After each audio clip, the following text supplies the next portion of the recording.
Give us any chance, we'll take it. Read us any rule, we'll break it. We're gonna make our dreams come true.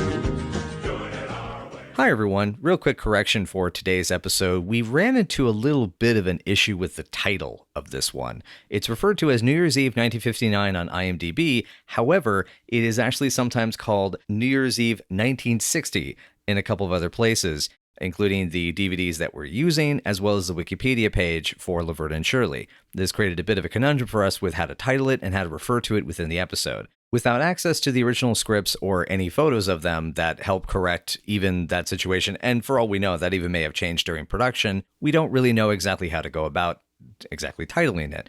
Therefore, we are going with Happy New Year 1960, which is what is on the DVDs for the title of this episode. However, in this episode, it can sometimes be interchangeably used in some other form or another. I haven't actually touched the edit of this episode in a while. I'm just doing this quick correction to just say it's going to be inconsistent, it's going to be weird, but we hope you'll bear with us through this little nagging issue. In any case, we hope that you'll put up with our inconsistency of the situation and that you'll have a good time listening to us gab it up about this episode, season 3, episode 12. Let's just go on with it. Welcome to Naturalism, a podcast about 8 seasons in a row. I'm Lisa Fernandes, and I am Chris Jayawardena. Hello. And we're here reviewing New Year's Eve 1959, directed by Alan Rafkin and written by Mark Sotkin. And I bet you got something to say about them, don't you, Chris? Yeah, this is just more kind of nerd notes regarding Alan Rafkin, more related to his technique. Again, this was an episode that allowed him to do a little more technically. There's a few nice dolly shots on the backlot exterior portion towards the end. A bit more use of inserts, coverage of some of the key moments. It's a more directed episode. Yeah. And given that he's been directing, basically through this entire year of season 3 so far, it stands to reason, I suspect, that at this point he was getting a little more confident, or at the very least, given a little more room. I think he was getting to the point he knew how to work well with this crew. And work well with this cast, and he was able to then spend a little time working with the camera department to figure out, things how just had to get a little more punch, a little more oomph in there, which is nice because sitcoms are often not known for their visual panache at this time anyway. Yeah. As for Mark Sotkin, he wrote the same episode as prior. He was a writer for multiple different episodes. He, as well for Mark Sotkin on the show, he was a producer through the 1978-79 period before becoming a supervising producer in 81 to 83, which meant he worked a lot with the writer's room, probably quite extensively. Interesting trivia note about Mark Sotkin. His most recent project was a short film, I guess like around 2015 as a producer. Huh. So, yeah, it's interesting. Cool. But them's the notes. And here's what the episode is about. With Shirley planning on throwing a New Year's Eve party at the Pizza Bowl to usher in the 1960s, Laverne is being choosy about her date. She'd been planning on going out with Norman, but Norman's on duty, so she's caught between one of 3 hoodlum types, until she overhears the hunky mechanic, Pete Lucardo, and B, 2 longtime friends in a long-term relationship, have finally broken up. It's a chance Laverne has been waiting for since 6th grade, and she sets about wooing Pete with Shirley's help. She lands Pete as her date for the party at long last, but a half hour before midnight, B arrives at the party and puts on their song, and threatens to ruin the first night of Laverne's new decade. Meanwhile, Carmen and Shirley's date turns sentimental and romantic in spite of Shirley's traditional New Year's cold, and the boys plan on kissing the 50s goodbye with a special New Year's Eve surprise. What do you think of this one? Surprisingly real. Wow. And when I say real, it's even in the poignant moments and the cute moments and the comedy moments, this feels more logical. This is, I guess what I mean is, this is less of a situational comedy and more of dramedy. There was almost a, God, I'm trying to think of another analogy of what I would even imagine, liken it to, but I guess almost a tad more akin to, say, a, almost like a Cameron Crowe movie kind of thing, vibe almost, where kind of a kitchen sink kind of Roseanne feeling. Okay, I'm not as familiar with Roseanne, so I would not know. But yeah, no, I agree. I've enjoyed it a lot. It was not a, it's hard to call it a favorite per se, but there were some of my favorite moments from the season were definitely here. There were little things like just the detail of her skitching on the roller skates when she grabs Pete's belt to like kind of more major sweeping gestures, like the way that the way the editing and the staging of the moment when Beatrice comes back into the pizza bowl and puts on the Johnny Mathis song, that then, you know, steals Pete away. How that's all handled is and even actually the pep talk at the end with Shirley and Laverne is phenomenal. Yeah. This one's really heartbreaking in a lot of ways. It's beautifully directed, beautifully done. This is probably Sotkin's best episode. The way it handles the sensation of having your heart stomped on and jumped up and down upon really, really, really works. And the show manages to nail it to the wall. I loved the way they set up this whole premise of the party. Like, Shirley's kind of like resistant about going with Carmen, and Laverne reminds her that she's been going to every single New Year's Eve party since the dawn of time with Carmen, who came over to get you bombed and cheap champagne, the big ragu. That is such a cute little story. I really love that little story. And I love that when Shirley finds out that B has managed to land a podiatrist, she goes, "Everybody gets a doctor but me!" Yep, I love that bit. I do.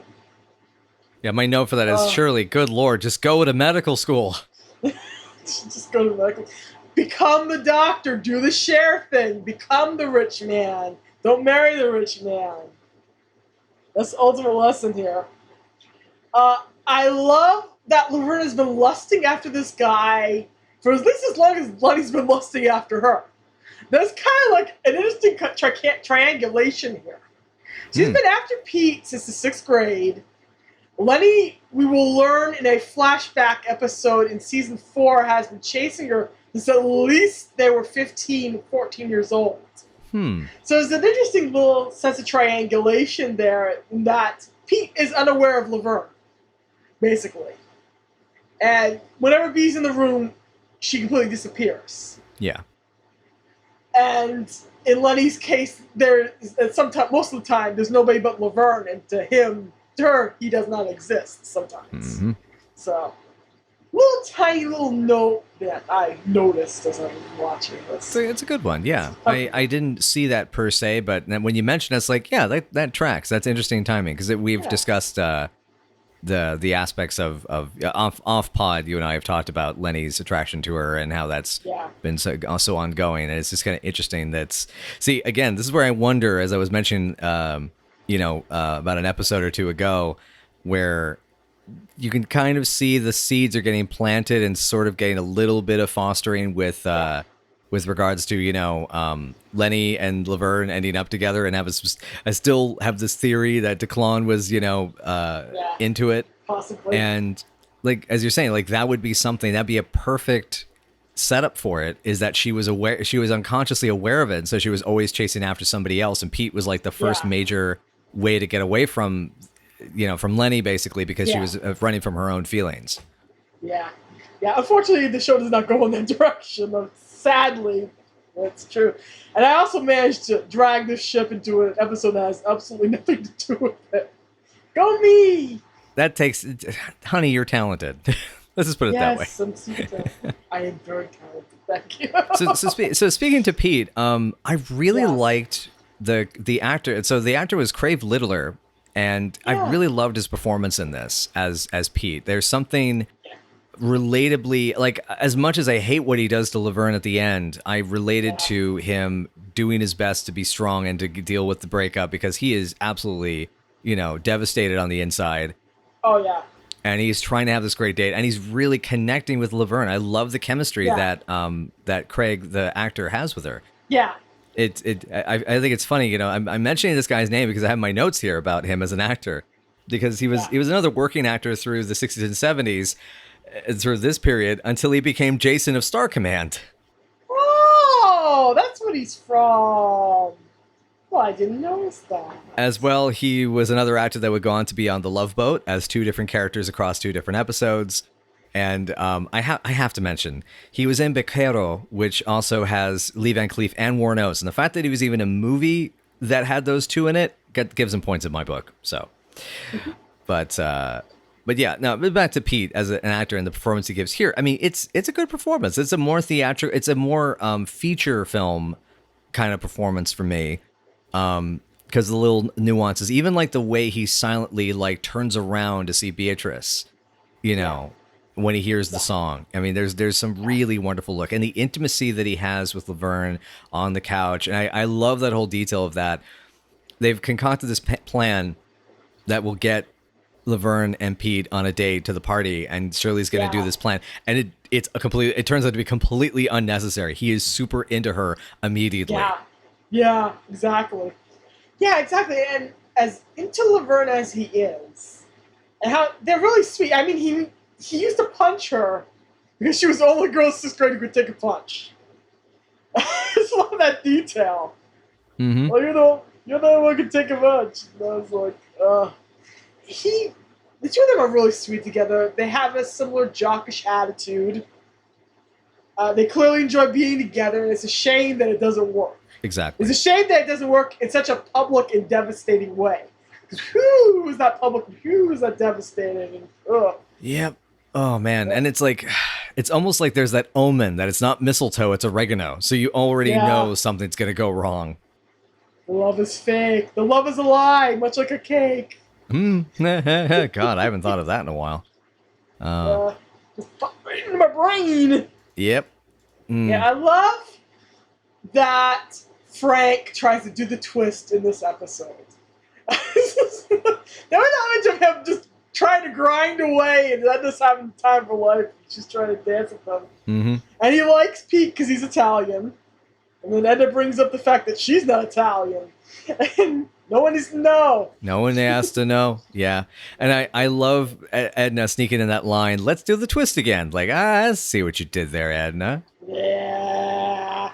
And by the way, they did edit the twist out of this version on the DVD. In syndication versions, it is extant. Man. The real version of the twist. So that's yet another sucky music rights thing. I did want to point out, sucky as the musical substitution is, I love Carmine's description of the twist. Imagine drying your back with a towel while putting cigarettes out with your feet at the same time. Yeah, it's great. That's great. That's great. That's great. That's great. That's great. There's a lot of lovely things that happen in that party scene.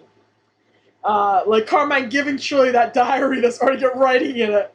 And he tried to do something really sweet, but it's really sentimental. And he literally left a message in there that he hand wrote, which is about the sweetest thing that he does for her in this season, I think. It's honestly, I mean, it's one of those, I wish I had thought of it because I know of an exact situation I could have used that one.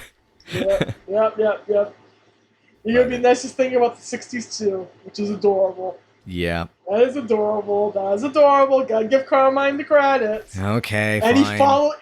And he leaves. Fine. Okay, fine. Even the most ardent Carmine hater will come around sometimes. Yeah. He even follows Shirley home after she flees the party, after Laverne flees the party. I was gonna say that Shirley's heavy hinting is hilarious as Laverne tries to convince Pete to go with her to this party. Oh, yeah. Right down to the horn blowing, the hints that it's inexpensive to go to the party, you have to come with a date, hint. Mm-hmm. Everything about that is great. She's such a good wing woman.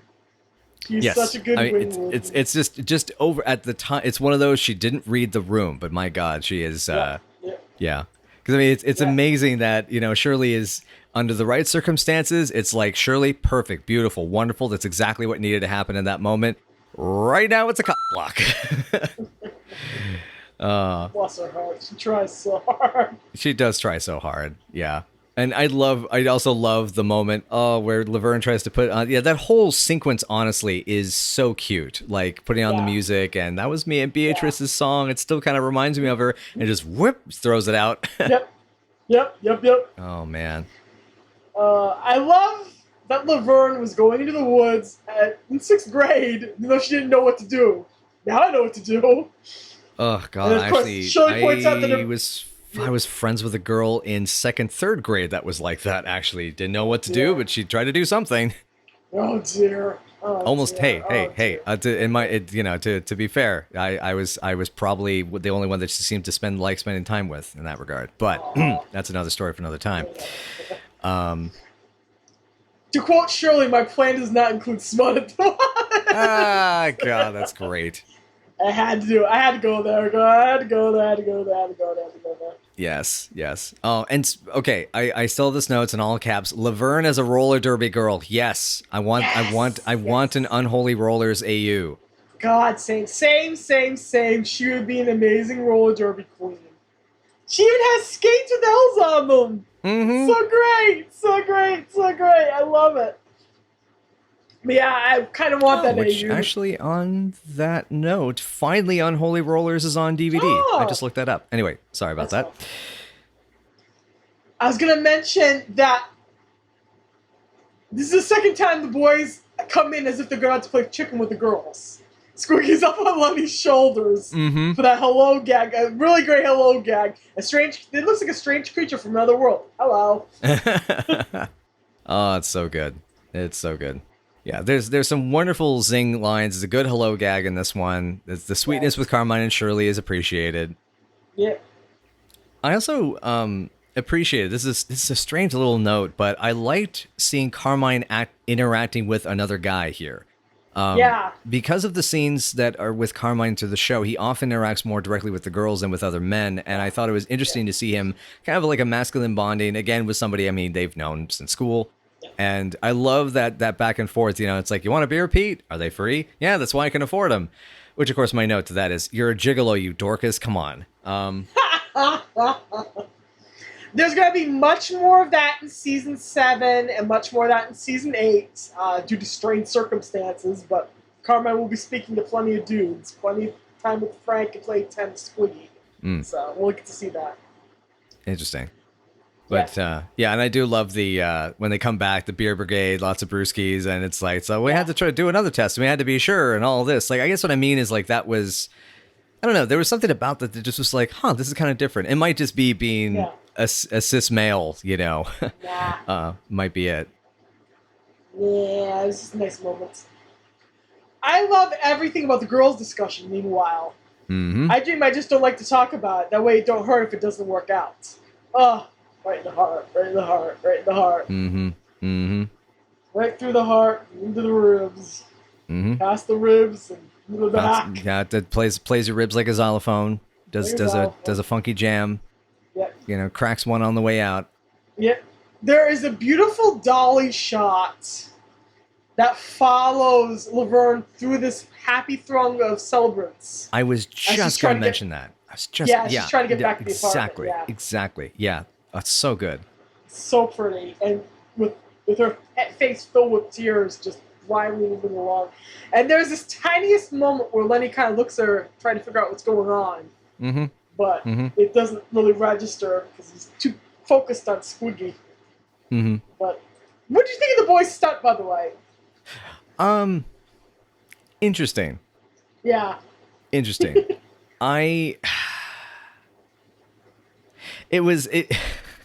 I think it's like, compared to some of the other like stunts they've done in the show, it seemed kind of tame. So I was like, okay, that's cute. But at the same time, I mean, in real life, that is something that'd be terribly dangerous, especially with these two. And, you know, these two guys, they're not careful. Yep. But, you know, so it works, you know, but I did really like I also appreciated the idea that he is the ball, he's the baby, you know, he's got the sash on him. Yep. There was something very cute and very Lenny and Squiggy about them. And I appreciate that in many ways, Lenny and Squiggy they remind me of in the movie Sunday School. There's those two kids making the horror movie. They're totally into horror movies and they make the horror film. Yeah. Yeah, I remember that. Oh my gosh, yeah. And it's like in an 80s version of the show, that's who they would be. And yes. So there would be a less Valley Boy Bill and Ted. With poor hygiene habits. Okay, so I just remembered that Summer School has a connection there because it's a Carl Reiner movie. Totally forgot about that. And Mark Harmon stars in it, and Mark Harmon was in the first season of Laverne and Shirley. That's correct. Yes, which we kind of forgot to really mention at the Yeah. times. Oops. Oops. We still Sorry. haven't made this at least as we're recording this is our first realization of the oops, but that we needed to discuss that. We haven't discussed it yet.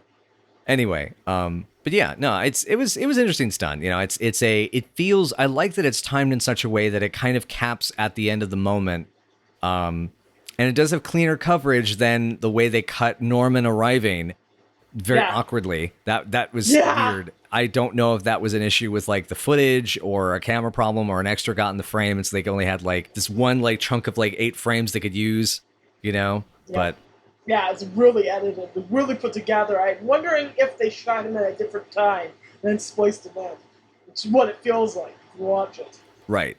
Yeah, it may have been like there was, I don't know, sound problems or something. Like he was supposed to come into the shot in one take, you know, and the whole thing was done as one, and then they realized they needed to go back and get pickups, and so they went back like another night, and they only had a couple of extras and something, I don't know. But the miracle of Norman showing up was so nice, though. That was a really nice capper to the whole story. Mm-hmm. And that's our last time for Norman, isn't it? No, he actually appears another time. He appears in the obstacle course. Oh, that's right. That's right. I know I have notes for his last appearance, and I was trying to look for them in this episode. I couldn't find them, and I was confused. So you're right. Okay, yeah, we have a few more. We have one more episode with him. Yep.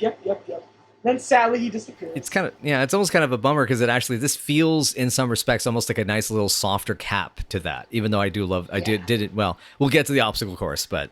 That was a good episode. Yes, it was. As neutral, not just. If you see that episode, tell it I said hello. That's my neutral. Tell the episode I love it. Say that to Lenny's crush and look before you leave. And visit the cemetery. And debutante's ball. Oh boy.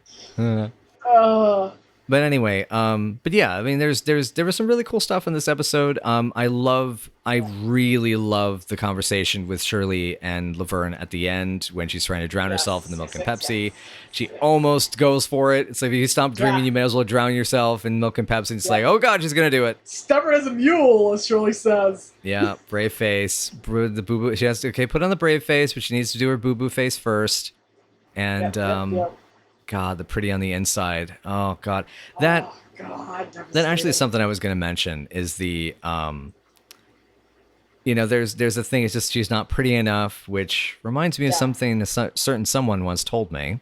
Hint. And yeah, just that one hit. That was a remark that hit close to home. Is that of being in the position of hearing someone that you care about saying something like that and knowing it's not true.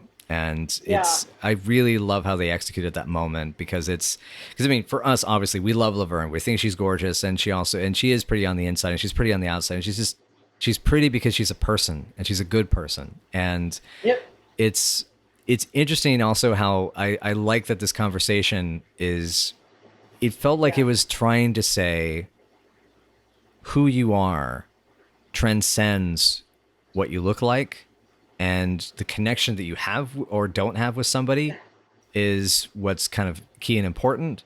I mean, yeah, Elizabeth Taylor could have done something, but that's Elizabeth Taylor. There's only one Elizabeth Taylor. Yes. Rest in peace. Laverne's line that, if they ever cut me open, I'll be Miss America. It's just, God. And she just continues to loathe herself that way. Yeah. And it's so sad. It's so sad. And it's like, she's plenty pretty. Thank you very much. She's plenty pretty. I loved the way Shirley says that it doesn't matter how incredible she is. That is the show's biggest and best love story. I've said it before and I'll say it again. It's still true. It was wonderful. I was going to mention that the actress who plays Bee is not credited. Neither are Lenny and Squiggy's dates, who get a lot of camera time right at the end. And I was wondering if that was Michael's wife and David's wife at the time, but I'm not entirely sure. Yeah, that would require a little more research than we end up usually doing for this for these episodes. We're doing these in bunches over the summer at the moment, so you know this will probably be going up in December, I suspect. Yeah. Oh, perfect. Yeah. Perfect. What do you Perfect know? timing. We'll probably take caps and post them to the Twitter and find out if anybody knows who the actresses are. Because, for heaven's sake, I'm surprised that the woman who plays B is not credited at all. Mm-hmm. Because she is a huge part of the episode, yeah. Exactly. She's part of the episode, and she's good, and she's really good. I mean, the subtlety and confidence with which she speaks in the two scenes that she has, and the blocking of her going to the jukebox, you know. Yeah. And to that I say, by the way, Beatrice, chances are that Laverne will kick your scrawny ass. Perfect MST2K ref. Perfect. Absolutely perfect. Thank you. But but no, I love that performance though, and that was good. And it's a bummer that she isn't credited. And that seems to have, this is like the third or fourth time I've seen people I think should have been credited for season 3 not be credited for season 3. So I'm kind of curious, because I'm not, obviously I'm very familiar with the SAG Guild as a filmmaker, or at the very least I'm familiar with it's some aspects of its history and some of those things. I'm wondering if there was if these folks, because this would have been the TV union, because they hadn't merged until like the 2000s or the late 2000s, I think. So I'm curious what that's, if that was a union issue, if it was an issue of they didn't want to be credited, or if it was an issue with, like, say, the network, and the length of the credits, for instance. So I'm wondering if they had to have a certain number of lines to be built. That was my that's question. quite likely. Yeah. Which makes sense. I mean, that as a rule would be broken multiple times, but there are also a few episodes where those are sometimes cases I would have to double check, which is that would be people that they're the only guest stars on screen, so it doesn't necessarily matter at that point. So Yeah. but yeah. Also, Shirley getting her usual New Year's cold was really cute. Yeah. That was adorable. It's not the little chipmunk sneezes that I find the cutest of all, because I know some people who do chipmunk sneezes, and it's just it does, admittedly. I heard someone say that sounds so unsatisfying.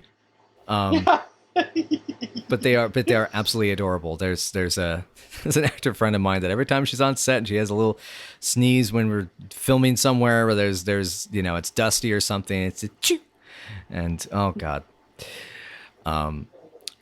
And I did find that hilarious. The interesting thing, the conversation, and sneezing into the hair. But bringing it back to, because the episode vacillates between sweet and funny. I love the bit of just, what you want to, are you going to go out now? You want to cry first? And the little nod, and letting her get it out of her system. Yep. That is friendship. That was so sweet, so real. We said when we opened this episode is so very real. And it really is realistic. And I think everyone's experienced that level of heartbreak. And hopefully you've all had that kind of friend to cry on. Mm-hmm. Cry against. Yeah. Yeah. It's a raw deal. But in any case, it's good. And it's just, remember to, if you are in that situation, be a friend. Split the last tissue. It's a best friend gesture. Yes. Hopefully you have double ply and just split the layers down. That's a good point. Yeah, double ply would definitely make that a lot easier. Oh yeah. Oh yeah, I think it's time for us to rank this one. Yeah. I would give this a 7.5, almost an 8. The only things for me that hold it back a little bit is, my God, that horn is... The cringe comedy of Shirley trying to set them up on the date is a little much for me. I'm just not a fan of cringe comedy. Yeah. It's reason that there are some shows that I've liked some episodes of, but I've fallen out of. Like, I haven't watched Brooklyn Nine-Nine in about 4 years, I think. You should tune back in. They've kind of toned that down. Yeah, no, I hear it's good stuff. But anyway, yeah. So that was it for me. This is around an 8 for me, if only because of the emotional impact it manages to wield. Mm-hmm. Everything about that New Year's party scene is beautifully handled, beautifully written, beautifully directed. I love the boys' really innocent kind of attention grabbing, but also fun for the neighborhood stunts. I loved Frank and Edna's bit in this. I love the very first scene. And I love Pete and Laverne's attempt at romance, as awkward and as non-functional as it was. So this is around an 8 for me. I'm going to go a little bit higher than that. Right on. Yeah. Cool. Yeah. Okay, I guess that's it for this week. Yeah. Yes. Excellent. Well, thank you so much for joining us, everyone. And if you would like to know more or get in touch with us, you can find us on Twitter at NightAfNightPC, or you can find us at Night After Night Pod on Facebook, Tumblr, WordPress, YouTube, I think. Hopefully by this time we'll have that many subscribers. I don't know. And yeah, and we even have a Patreon if you would like to, throw us some support. Everything's appreciated. And I think that's kind of the end of the main outro. So Lisa, what do we? Oh man, I don't know what it's going to be like next week though. It's going to be kind of dead around here. What's going on next episode? Shirley's dying and Laverne's lying. Or are they? The episode's called The Mortician, and that's next week. All right. Well, I guess we'll see you at some point from the cradle to the grave. I need to work on my Crypt Keeper act. Don't mind me. Join us, children. Hear what music we make. Aye.